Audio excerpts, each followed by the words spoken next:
I also want to thank very much Jill, Aruna, and Michael for inviting me. It's a real pleasure to be here, and I've learnt a great deal from the last day and a half. I want to situate this talk a little bit in terms of trying to understand, in trying to understand the question of what an exploded art history might be.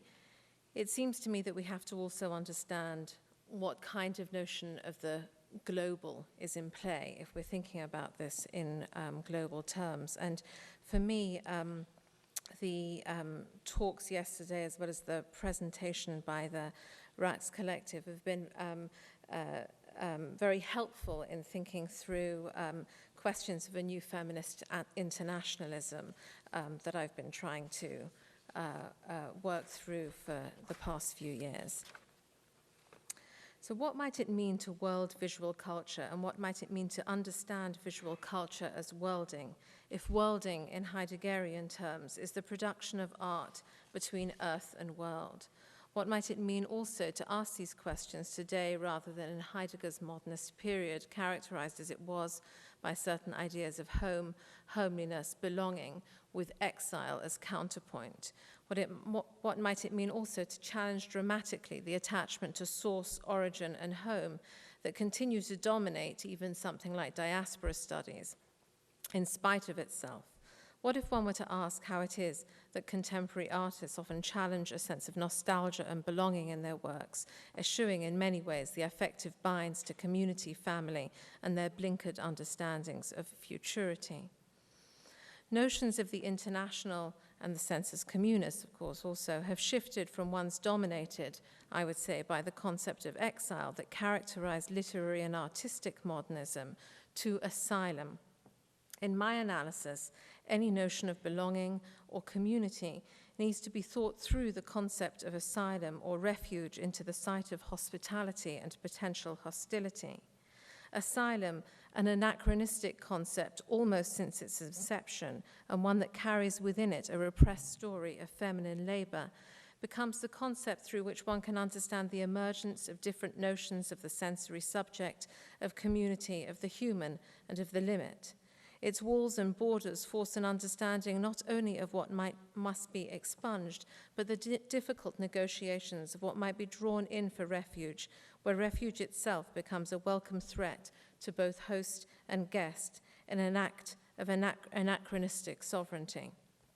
Questions of identity and disidentification are brought to the fore, as are the limits of the human, the processes of institutionalization, how sovereignty manifests itself, what consequences this may have for an understanding of affect as a technology, and what it means for our understanding of the periodization of modernism, which, as Geeta Kapoor reminds us, drawing on Raymond Williams and Fred Jameson, has a politicality far greater than we are given to believe.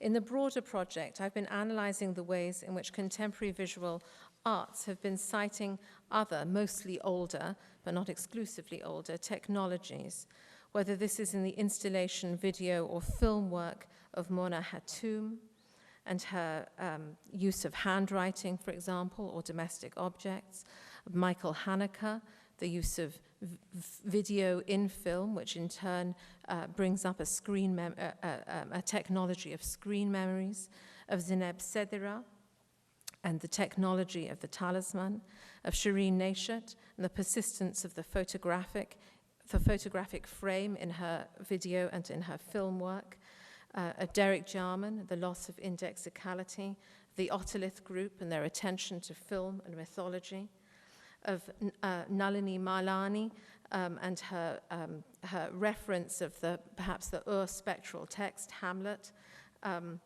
as well as her referencing of Amrita Shergill's work and Frida Kahlo's as a way of exploring myths of indigeneity, and I suppose most centrally in the work that I've been doing, Isaac Julien, in his citation of many different earlier technologies in his work. The question of technology seems to have been foregrounded in these diasporic, but also those who wouldn't necessarily be considered diasporic artists, who themselves are concerned with topics of non-belonging. Yet while desire is very definitely in play as a factor in much of this work, it is less a desire to belong than to foreground belonging as a problem. I should say, to clarify things a little, what I mean by technologies. I do to some extent refer to the modern meaning of the term, which stresses the industrial arts, including the literal technical aspects of the camera apparatus and the instruments of movement like ships, cars, bicycles, even legs, feet, and eyes that enable vision, evidence, and transport from one site to another.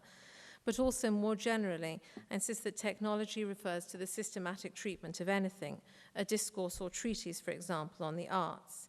By highlighting how technology is critical to an understanding of an art object or an installation or a travel diary, for example, I stress how works by these artists participate in an idea of text and production itself. In other words, on the one hand, technology refers to the instruments, devices, or apparatus employed as tools in order to achieve something through altering our relation to a world that does not automatically offer the thing desired. On the other hand, it is to be conceived more anthropologically as something systematic. In this latter understanding, it is more like a network within which such tools enter and alter the world and come for humans to change its meaning and our relation to that meaning. The artists I discuss reveal poetically a different form of truth linked to movement rather than dwelling. If Heidegger placed the technology of ship and house building together in order to reveal something about the essence of technology and belonging, I suggest that technology is foregrounded in the works of these artists to highlight the non-belonging, which suggests a difference between the forms of revealing we may find as a result of the movement of ships on the one hand and homeliness on the other. Heidegger is less interested in the technological aspects of building and more in the sense of being that belongs to it. In the artists I engage, however, a different philosophy of belonging and being is produced, one that could usefully complicate the sense of place and the relation to ontology, sometimes apparent in criticism. Heidegger focuses, of course, on the way in which this process of bringing into effect is poetic, a poiesis. Something is produced and brought into our presence that was not there before, or that was concealed to us before. His emphasis then is on the process of revealing and presencing rather than manufacturing alone. It's therefore a form of knowing rather than simply a means to an end. So for him, technology, techne, and knowing, episteme, are linked.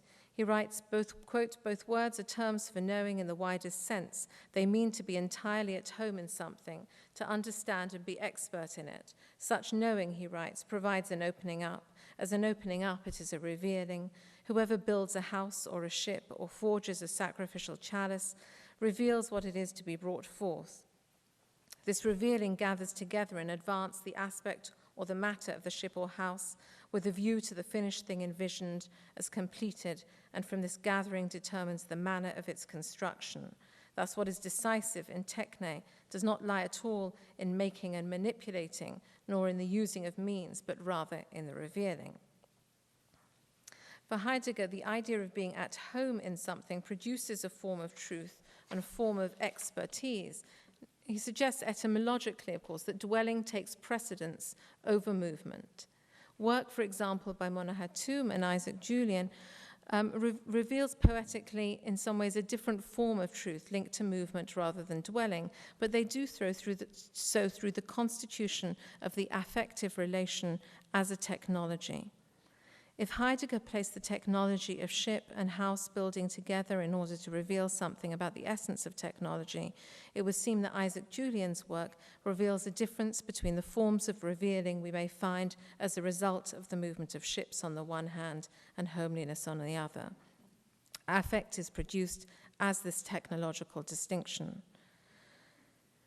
If for Heidegger dwelling is linked linguistically to being in a fundamental etymological sense, he explains that dwelling was linked to building originally, and that we attain dwelling by building, by way of building. And dwelling is prioritized as a way of being in the world, and this dwelling also conjures belonging, as not every form of building is a dwelling. Conceived linguistically, sound gains meaning only in terms of its reduction to being at home in language. that assumes a certain model of the political as linguistic, much in the way, ironically perhaps, of an Aristotelian model.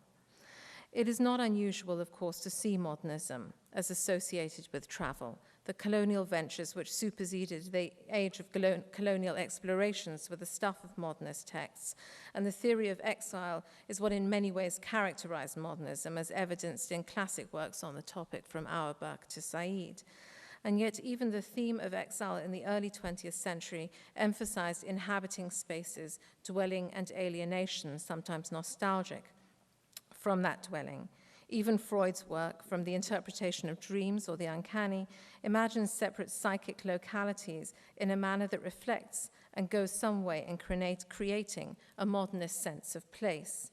In The Interpretation of Dreams, Freud writes, excuse the long quotation here, the famous Fechner makes the conjecture in a discussion as to the nature of the dreams that the dream is staged elsewhere than in the waking ideation. No other assumption enables us to comprehend the special peculiarities of the dream life. The idea which is thus put before us is one of psychic locality. We shall wholly ignore the fact that the psychic apparatus concerned is known to us also as an anatomical preparation, and we shall carefully avoid the temptation to determine the psychic locality in any anatomical sense. We shall remain on psychological ground, and we shall do so. We'll do no more than accept the invitation to think of the instrument which serves the psychic activities, much as we think of a compound microscope, a photographic camera, or other apparatus. The psychic locality, then, corresponds to a place within such an apparatus in which one of the preliminary phases of the image comes into existence.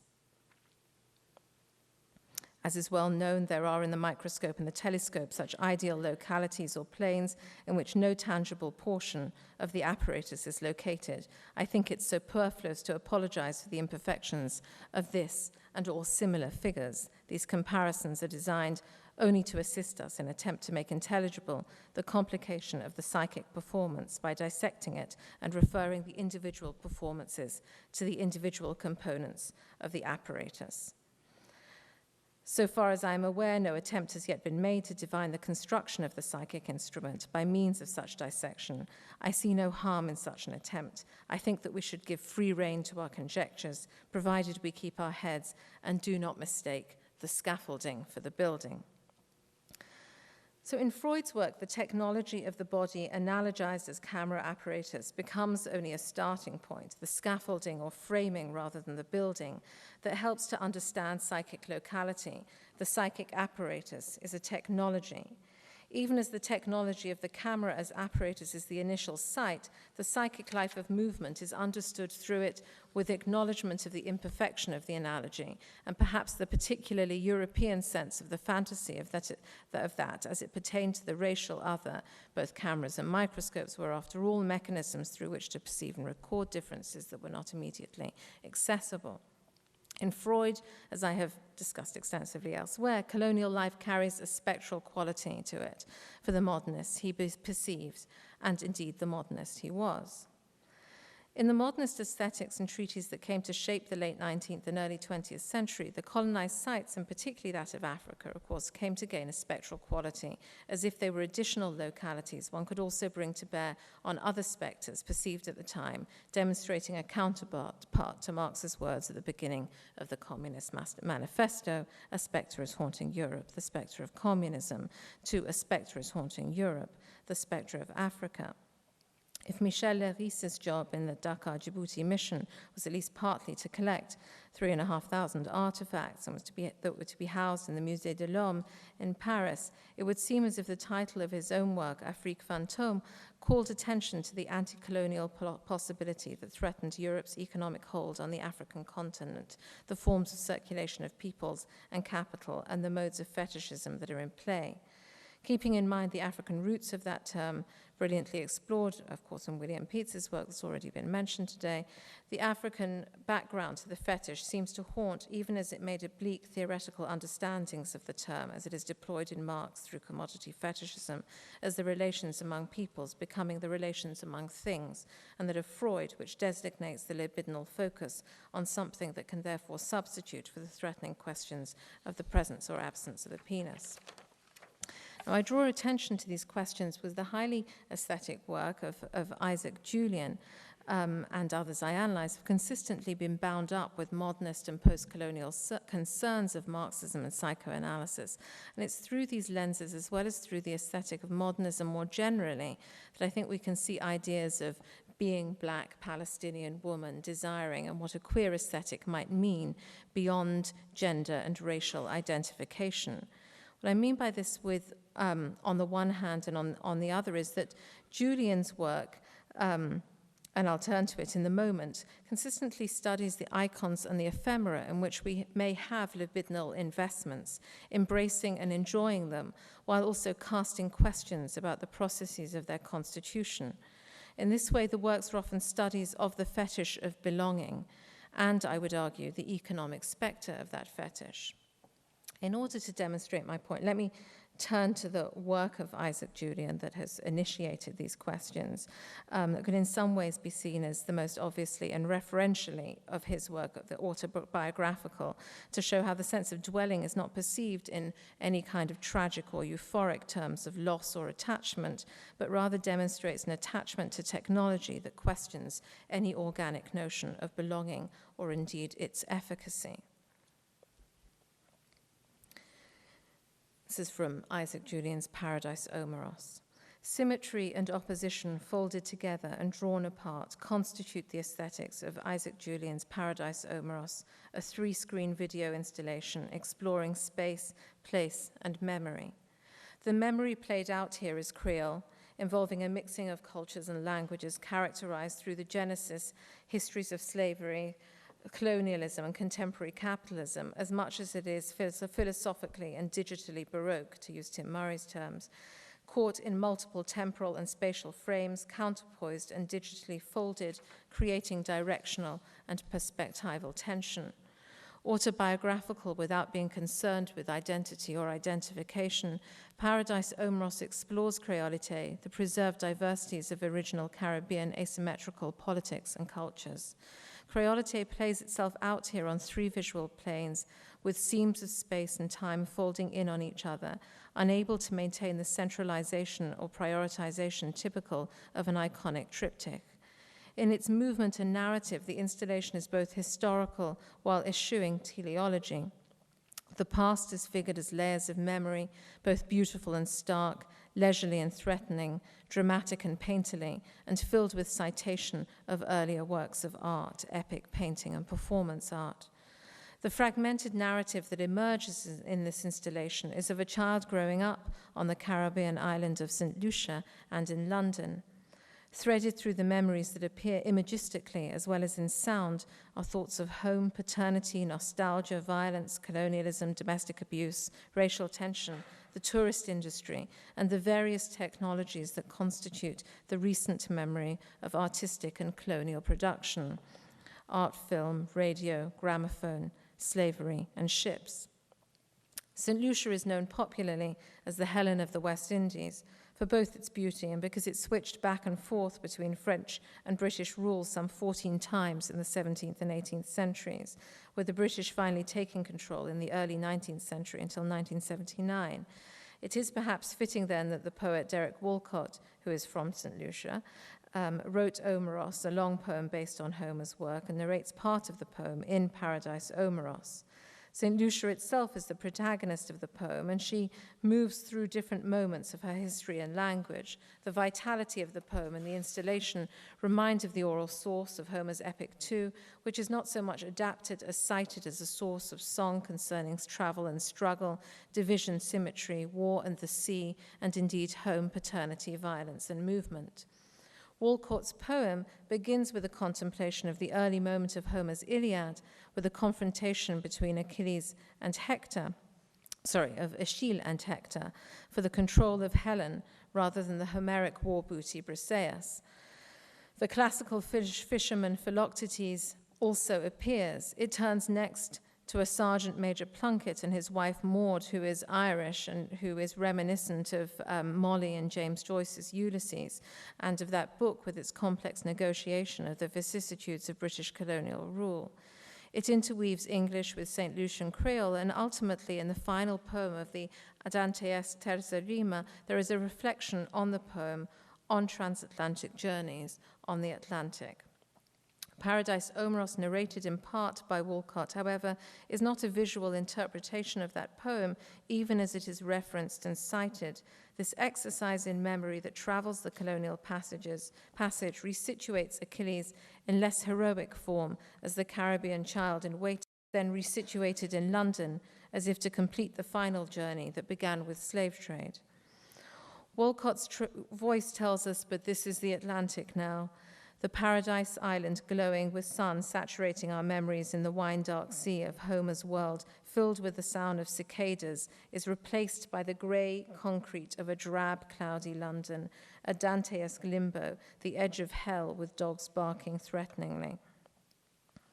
Walcott's voice, as if we were in England to pay for our sins, reading his poem, whose title is taken from the ship that brought Jamaicans to London in 1948 and constituted the first major immigrant arrival, Windrush for Paradise Omeros 2002. Each space is visualized threateningly in fragments which are themselves mediated by oppositions of color and landscape and of digital planes haunted by filmic techniques. The elevator doors that reference a cinematic wipe. Oh, okay. Where are those? Okay, I seem to have lost my doors. Older technologies of the gramophone or the radio, and leisure mediated by the tourist industry. The installation moves between childhood and adulthood as a child, Achille, played by the singer-actor Hansel Jules, appears to be the victim of some form of violence, perhaps perpetrated by a drunk father, and he runs through rainforest and home and appears to be in a cabin. In London, as a youth, he plays hide and seek in a concrete structure with a white kid, and the tension vacillates between the threat of violence and sexual possibility, between desire and fear. The operatic is interspersed with Caribbean music, which seems to be playing in an immigrant London apartment, and a tracking shot filmed in 16mm and then transferred digitally surveys the decor and furniture, and the viewer becomes Achille as camera, approached by the adults and peered at by them, just as Achille leans over the customer on the beach when he is a waiter. Besides the literary music and filmic references, we also encounter the mysterious figures on the beach who emerge as if shamans to give a message of possibility, emerging in mirrored tension. I think what has happened is when my PowerPoint was renamed, somehow it got reshuffled. It threatened it was going to do something like that, and so I apologize for this. Besides the literary, musical, and filmic references, we also encounter the mysterious figures on the beach who emerge as if shamans to give a message of possibility, emerging in mirrored tension in the love-hate rings reminiscent on numerous cinematic criminals, which are this time made in gold flamboyant excess on the luxury beach. And the other is a floating, glowing soccer ball gazed into by Kendall Hippolyte, poet, social critic, and performance artist from St. Lucia, as if it were a crystal ball. The landscape of St. Lucia, with its mountains, known as the Piton, resting on the sea, becomes the visual medium through which a third space of the possibility of a Creole future emerges out of reflective material. One Piton is reflected back on itself and into the sea below. Let me just go try and find the Piton again. There we go.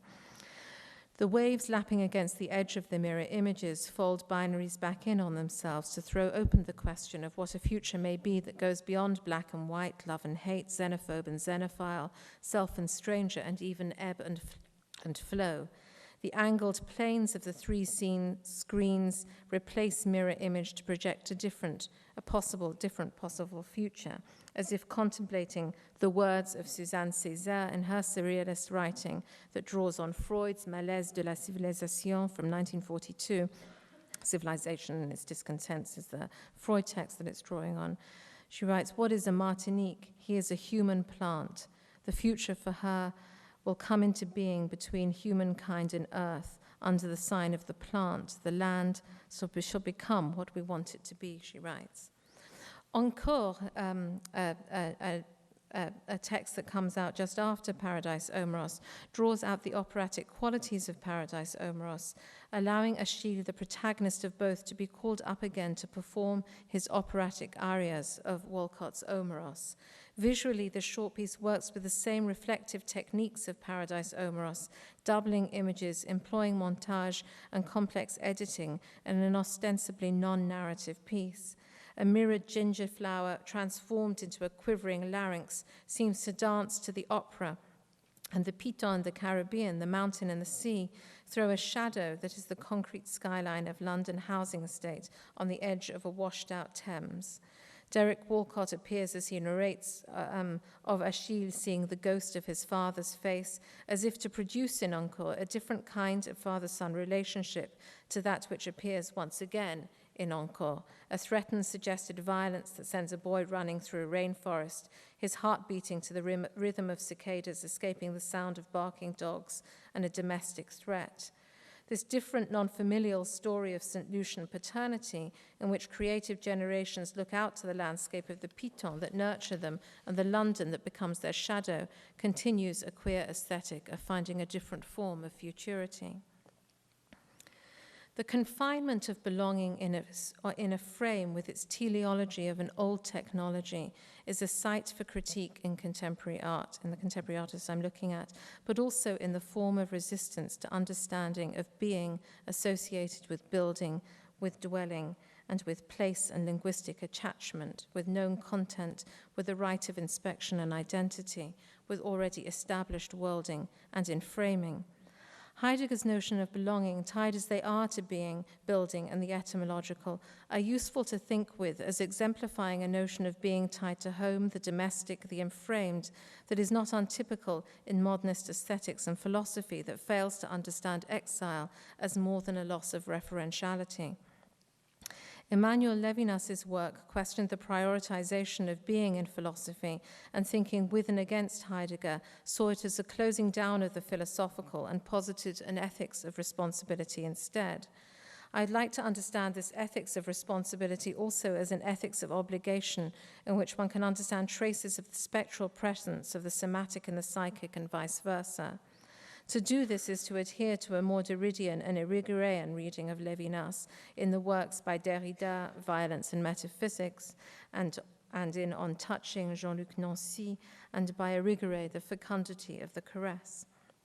Levinas challenges the notion of being as it relates to alterity, offering a notion of the relation between self and other as a threshold of obligation, in which the other does not become subject to the rules of the sovereign self, who makes of all others something interchangeable, but rather risks losing being depending on the demands that alterity brings. In Derrida's reading, the importance of Levinas's labor in terms of the questioning of a logic of sameness and the one which constitutes the dominance of thinking philosophy in and through the Greek, and one might indeed update this with a change in the language to German that consistently philosophically returns to the Greek. For Levinas, Hebraic thought was brought to bear on the dominance of the Greek, and thus Greek and Jew were pitted against each other. But as Derrida put it, quoting James Joyce, in spite of himself, Levinas poses the question of a historical coupling between Greek and Jew. Quote, Jew-Greek is Greek-Jew, extremes meet. In attempting to show how the philosophical tradition shaped by the Greek is blind to alterity and its logic of the same, and finally, its Hegelian totality, Derrida wrote that Levinas's thought sought to develop an ethics based on alterity Indeed, an ethics of hospitality that ultimately risked unwittingly replacing an ethics of totality with one of infinity, both of which shared the violence of the metaphysics of presence, quote, to liberate itself from the Greek domination of the same and the one, other names for the light of being and phenomenon, as if from oppression itself, an oppression certainly comparable to none other in the world, an ontological and transcendental oppression, but also the origin and alibi for all oppression in the world. Levinas seeks a form of relation to alterity through the face of the other, seeking a release from an ontological philosophy articulated in relation to Heidegger, and Derrida, and differently Luce Irigaray, will show how that ethics of alterity is itself based on an androcentric metaphysics of presence, one that articulates a relation to alterity that seeks absolute otherness and yet demands some aspects of presence, a manifestation of the transcendental signified in form, in this context through the face, or at least the visage, which I take in the French to be a little more expansive than the physical characteristics suggested in the English. Taking the emphasis of a structure of being introduces in principle a framework for thinking about the violence of that being that situates itself in a homeland linked etymologically to a language of the political, of dwelling, of belonging, which is nonetheless androcentric and constitutionally anthropomorphic. The relation to alterity in Levinas makes the ethical opening up of the self, the putting at risk of oneself, of the priority given to the other who makes demands for an ethics of hospitality, in principle, into an ethics of asylum. It makes of oneself a site of habitation of alterity, constitutionally formed and deformed by it. This is not an ethics that seeks rights for the other or a new ontology. It cannot know what the other needs or wants, or indeed should have prior to an encounter with the visage, but it also seeks some relation in the Levinasian version to a transcendental figure through that encounter. Now, if Derrida from the mid-1960s to the time of his death in 2004 sought to develop an ethico-political with and against Levinas, it was to seek out risk in relation to an alterity without a face, without a body even, acknowledging the violation done by bodies in the moment of encounter, showing therefore the proximity between the Greek, the philosopher, and the Jew, a kind of anti-philosopher, set up in opposition in Levinasian thought. And yet, what does it mean to risk border and boundary with the insane, the foreign, the violating man, the beast, the animal, the rock, the sick, or the divine? To become partly them as one risks opening to them. It means not to be given being through dignity or name, to be made substitutable and not simultaneously. In Derrida's language, it was showing that both self and other are prosopopeias, faces and voices emerging that have an affective spectral presence that is otherwise than the knowing being of saturated belonging. Affect in psychoanalysis and deconstruction then becomes an ethics of hauntology. Just to close now, in On Touching, Jean-Luc Nancy and Irigaray, and Irigaray's fecundity of the caress, we see also a questioning of the gendered metaphoricity of touch in Levinas, which fails to address the potential violence and stability to and of the feminized other. Touching, caressing become the sense, just as a certain melancholia becomes the affect, one that is open to alterity, that works at the threshold of unbelonging in order to break free of the stranglehold of being to spectral content. In its singularity, affect is what Nancy would call a singular plural. Psychoanalytic and particularly Freudian notions of affect form the means for the threshold philosophy that make of affect a technology, a techne and an ethics of difference. In photographic terms, as Derrida puts it in Athens Remains, one has to, quote, one has to acknowledge that nothing is altogether natural in this world. Everything is shot through with law, conventionality, technology, nomos, thesis, techne. They have in advance invaded physis and ruined its principle or its phantasm of purity. Or an original affect, an affect without pathos, surrounds the aura of the photographs, the sense of obsolescence, precisely the affect of the one affected by this disuse or obsolescence of technical objects, defunct signs of culture. One can understand affect as auto-affection, as a time of unbelonging, an auto-affective synthesis, writes Derrida, in which activity itself is passivity, unquote. The work on affect and visuality in Derrida that begins with his work on painting and framing demonstrates affect as an auto-affection, a touching, which is also always a heteroaffection, both introverted but always in relation. In the space between the one who touches and the one who is touched is the trace of alterity, making even the most intimate caress of oneself into a hiatus. Affect as unbelonging then, becomes the porous form of the paragon, a relationality and opening of the singular onto the other, an alliance without institution.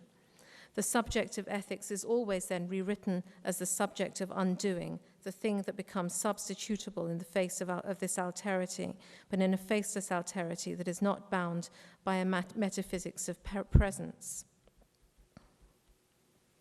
Isaac Julien's exquisite work, Western Union Small Boats, exemplifies a story of migration and sovereign decision exquisitely to address these issues, I think.